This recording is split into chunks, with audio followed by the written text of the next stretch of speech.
Welcome students. हम एक topic पढ़ने जा रहे हैं आज सेल बायोलॉजी का, और उसका नाम है सीलिया और फ्लैजिला। इन्हें हिंदी में क्रमशः हम कहते हैं पक्षमाभ और कशाभिकाएं। और ये जो सीलिया और फ्लैजिला पढ़ रहे हैं, इसका चीफ फंक्शन देख लीजिए। इनका एक ही फंक्शन होता है और वो होता है सेल मूवमेंट, कोशिकीय गति। ये जहां पर भी होंगे, चाहे वो पादप में हो, चाहे जंतु में हो, या कहीं पर भी हो, इनका मुख्य कार्य जो होता है वो गति से ये संबंधित है। और एक चीज और जान ले कि इनकी जो उत्पत्ति है वो कहां से हुई है। तो जब हम लोग तारक केंद्र पढ़ते हैं तो हम तारक केंद्र के फंक्शन के अंदर पढ़ते हैं कि तारक केंद्र जो है वो आधार कणिका का निर्माण करता है, और तारक केंद्रों से निर्मित जो आधार कणिका होती है उसी से सीलिया और फ्लैजिला की उत्पत्ति होती है। तो मैं कह सकता हूं कि इसकी उत्पत्ति कहां से हुई है? आधार कणिका से, यानी कि इसको इंग्लिश में कहते हैं बेसल ग्रेन्यूल से। चाहे सीलिया हो चाहे फ्लैजिला हो, दोनों की उत्पत्ति जो है वो कहां से हुई है? आधार कणिका से। और आधार कणिकाओं का निर्माण कौन करता है? तारक केंद्र करते हैं। यदि आप सीलिया और फ्लैजिला की आंतरिक संरचना देखोगे, जो अभी ठीक थोड़ी देर बाद हम लोग पढ़ेंगे, या आपके सामने सीलिया और फ्लैजिला की आंतरिक संरचना बना रखी है। आंतरिक संरचना सीलिया और फ्लैजिला की अलग अलग नहीं होती है। चाहे सीलिया हो चाहे फ्लैजिला हो, दोनों की भीतरी संरचना, इंटरनल स्ट्रक्चर जो है वो दोनों का सेम है। लेकिन यदि आप बाह्य संरचना के ऊपर यदि गौर करेंगे तो सीलिया और फ्लैजिला के अंदर बहुत बहुत अंतर है। मैंने यहाँ पर 4 अंतर आपके सामने लिखे हुए हैं इस बात को प्रूव करने के लिए कि सीलिया और फ्लैजिला जो है उनकी बाह्य संरचना तो क्या होती है? समान, लेकिन सीलिया और फ्लैजिला की आंतरिक संरचना क्या होती है? सेम होती है। सीलिया को यदि आप देखो तो वो साइज में बहुत छोटे होते हैं, केवल 5 से 10 माइक्रोन होते हैं, और फ्लैजिला की जो साइज होती है वो 150 माइक्रोन के करीब होती है। साइज से आप पता कर सकते हैं कि ये छोटे हैं और ये बड़े होते हैं। यहाँ पर भी आप देख सकते हो, पैरामीशियम वगैरह आपने पढ़ा होगा। पैरामीशियम के शरीर के ऊपर छोटे छोटे क्या होते हैं? दैट इज सीलिया होते हैं। जबकि आप क्लेमाइडोमोनास, मान लीजिए ये चित्र मैंने क्लेमाइडोमोनास का बना रखा है, तो क्लेमाइडोमोनास के ऊपर आप शीर्ष के ऊपर देख सकते हो क्या उपस्थित है? फ्लैजिला है, जिनकी साइज जो है वो सीलिया से क्या होती है? बड़ी होती है। दूसरी चीज, दूसरा बड़ा अंतर है कि इनकी संख्या बहुत ज्यादा होती है। सीलिया की जो संख्या होती है वो हजारों के अंदर होती है, जबकि फ्लैजिला की जो संरचना है वो बहुत बहुत कम होती है। इनकी संख्या फ्लैजिला की या तो 1 हो सकती है, या 2 हो सकती है, या 4 हो सकती है। तीसरा अंतर, यदि इनकी स्थिति को देखेंगे तो सीलिया संपूर्ण शरीर के ऊपर उपस्थित होते हैं। यदि हम पैरामीशियम की संरचना को देखेंगे तो संपूर्ण शरीर के ऊपर आपको सीलिया देखने को मिलेंगे, लेकिन यदि हम क्लेमाइडोमोनास को यदि देखें तो उसके सिरे के ऊपर क्या है? उपस्थित है। तो यहाँ पर क्या है? सिरे के ऊपर उपस्थित है फ्लैजिला, यहाँ पर क्या है? संपूर्ण शरीर के ऊपर उपस्थित है। यदि हम अंत में गति देखें, क्योंकि सीलिया और फ्लैजिला का खास काम ही क्या है कि वो गति से संबंधित होते हैं। यदि गति की हम बात करें तो गति जो होती है वो इनके अंदर समन्वित गति होती है। समन्वित को अंग्रेजी में देखें तो कोऑर्डिनेटेड मूवमेंट कहते हैं, यानी कि सारे के सारे यदि सीलिया एक तरफ मूव कर रहे हैं तो सारे सीलिया एक तरफ ही गति करेंगे। यदि सारे सीलिया इधर मूव कर रहे हैं तो वो इधर ही मूव करेंगे। इसे हम कोऑर्डिनेटेड मूवमेंट कहते हैं, या फिर इसको आप पेंडुलम मूवमेंट भी कह सकते हो। पेंडुलम मूवमेंट का मतलब है जैसे घड़ी का पेंडुलम होता है तो वो कैसे जाता है? या तो यूं जाता है या फिर यूं जाता है। इसको हम कहते हैं पेंडुलम मूवमेंट।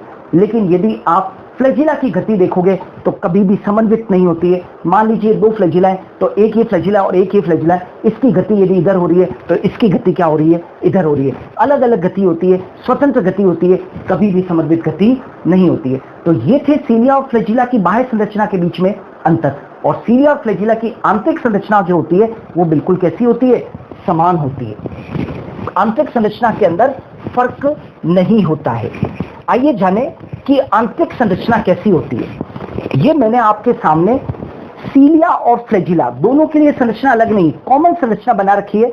और यहां पर आप देखोगे इस संरचना की सबसे बड़ी विशेषता है कि यहां पर यूकैरियोट्स की मैं बात करूं, यूकैरियोट्स की बात करूं तो यूकैरियोट्स के अंदर 9+2 व्यवस्था होती है। अब ये 9+2 क्या है?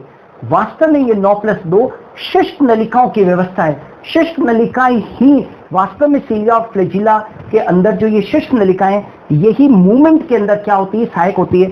और सीलिया और फ्लैजिला के अंदर, यूकैरियोट्स के सीलिया और फ्लैजिला के अंदर 9+2 व्यवस्था है।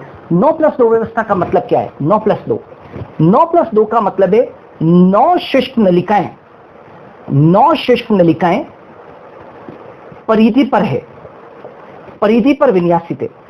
आप देख सकते हो मैंने काउंटिंग भी बना रखी है। ये एक शुष्क नलिका है, 1 2 3 4 5 6 7 8 और 9। तो 9 शुष्क नलिकाएं ये कहां पर है? परिधि के ऊपर है। ये किस फैशन के अंदर है? डबलेट फैशन के अंदर है। डबलेट फैशन, वापस से बोल रहा हूं, शुष्क नलिकाएं 9 परिधि के ऊपर है जो गति में सहायता कर रही है। और ये किस फैशन के अंदर उपस्थित होती है? Doublet fashion. डबलेट का मतलब क्या होता है?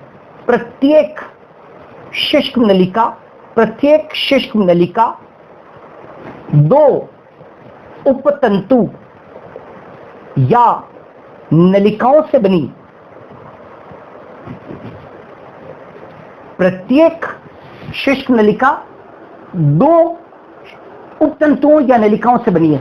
एक को बोलते हैं उपतंतु ए और दूसरे को बोलते हैं उपतंतु बी। आप देख सकते हो मैंने डायग्राम के अंदर मेंशन कर रखा है। मानो कि ये शुष्क नलिका है, ये शुष्क नलिका है, तो प्रत्येक शुष्क नलिका में मैंने एक तो ए उपतंतु लिख रखा है और दूसरा क्या लिख रखा है?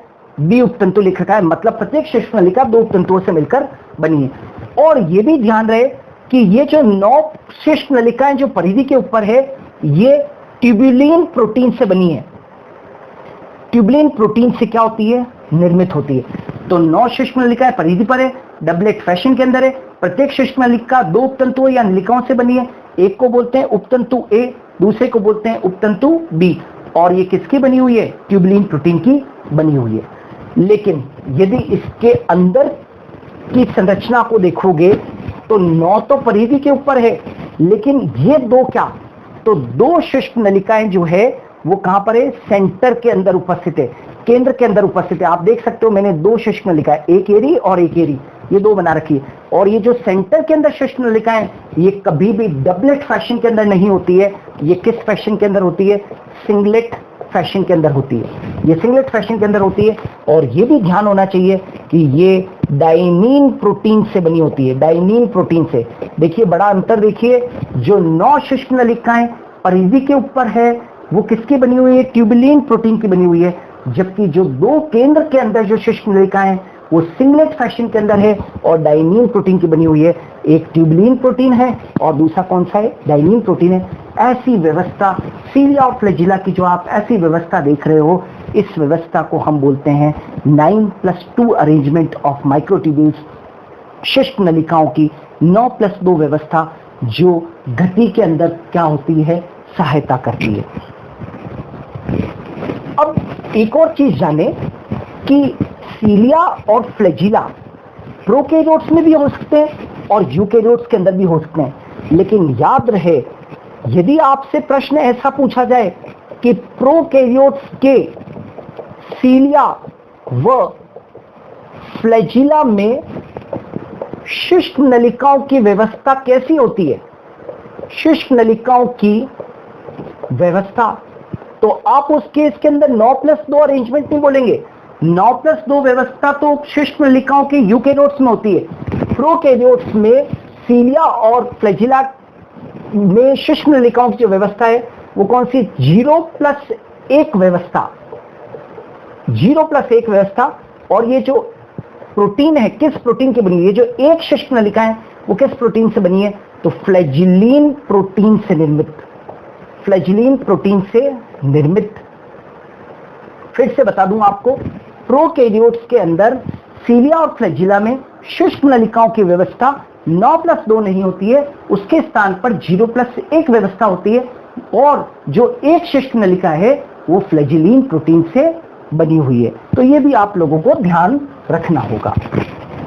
अभी आप देखो, यदि मैं एक फ्लैजिला की बात करूं, एक फ्लैजिला की संरचना यदि देखूं, तो एक फ्लैजिला 4 रचनाओं से बना है। ये सबसे ऊपर का भाग है जिसको हम शाफ्ट या एक्सोनीम कहते हैं। दूसरा जो भाग होता है उसके नीचे का वो एक आधार प्लेट होती है, बेसल प्लेट। बेसल प्लेट के नीचे बेसल बॉडी होती है और सबसे जो अंतिम भाग होता है फ्लैजिला का वो रूटलेट होता है। तो यदि कभी आपसे ये पूछा जाए कि एक फ्लैजिला की संरचना कैसे होती है, तो स्वयं एक फ्लैजिला 4 भागों से बना हुआ है, शाफ्ट या एक्सोनियम, बेसल प्लेट, बेसल बॉडी और रूटलेट। राइट, ये क्लियर है। अभी क्या है, फ्लैजिला जो होते हैं वो 2 प्रकार के हो सकते हैं। फ्लैजिला 2 प्रकार के हो सकते हैं। एक का नाम होता है विप्लैश। विप्लैश का मतलब होता है चाबुक, हंटर की तरह, विप्लैश। और दूसरे का नाम क्या है, टिंसल। ये 2 प्रकार के फ्लैजिला होते हैं। आपको ये मालूम होना चाहिए कि दोनों में क्या अंतर है, तो मैं चित्र के द्वारा यहां पर प्रदर्शित करता हूं। विप्लैश फ्लैजिला, ये एक मैंने फ्लैजिला बनाया, और दूसरा फ्लैजिला आप देखिए ये वाला। इस फ्लैजिला के ऊपर मैंने हेयर्स बनाए। इसकी सतह जो है वो क्या है, रोमिल है, हेयर्स है। और विप्लैश जो है उसकी सतह कैसी होती है, स्मूथ होती है। तो एक बड़ा अंतर यह है कि इसके ऊपर हेयर्स जो होते हैं वो एब्सेंट है, और टिंसल जो होता है उसके अंदर हेयर्स जो होते हैं वो प्रेजेंट होते हैं। डायग्राम में क्लियर कट आप देख सकते हो कि यहां पर हेयर्स है और यहां पर हेयर्स नहीं है। तो फ्लैजिला 2 प्रकार का है, विप्लैश और टिंसल। विप्लैश क्या होता है, जिसके ऊपर हेयर्स नहीं होते हैं। टिंसल क्या है, जिसके ऊपर हेयर्स उपस्थित है। और सीलिया और फ्लैजिला का मैंने आपको फंक्शन बता ही दिया है कि इसका चीफ फंक्शन ही क्या है। जहां पर भी ये होंगे तो ये गति में क्या होंगे, सहायता करेंगे। इनका मुख्य काम क्या है, मूवमेंट है।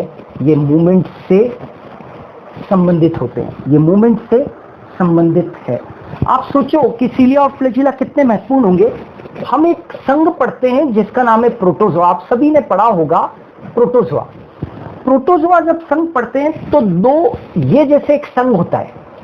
इस संघ के अंदर हम 2 क्लासेस पढ़ते हैं, एक का नाम है सीलिएटा और एक का नाम है फ्लैजिलेटा। ये दोनों क्या है, प्रोटोजोआ संघ के वर्ग हैं, क्लास है ये। अब सोचो आपके वर्ग कितने इंपॉर्टेंट होंगे। सीलिएटा में जितने भी जीवों को रखा गया है उन सब में सीलिया क्या होता है, उपस्थित। जीवों के अंदर, जिन जीवों के अंदर भी सीलिया होता है उन सबको किस में रख दिया गया, सीलिएटा में। और जितने भी जीव जिनके अंदर की फ्लैजिला उपस्थित होता है उन सबको किस में रख दिया गया, फ्लैजिलेटा में। तो आप इस क्लासिफिकेशन से देख सकते हैं कि सीलिएटा और फ्लैजिलेटा वर्ग बना दिए गए, राइट। तो ये कितने इंपॉर्टेंट हो सकते हैं। तो दिस वाज बच्चों, ये सब डिस्क्रिप्शन था किसका, सीलिया और फ्लैजिला का।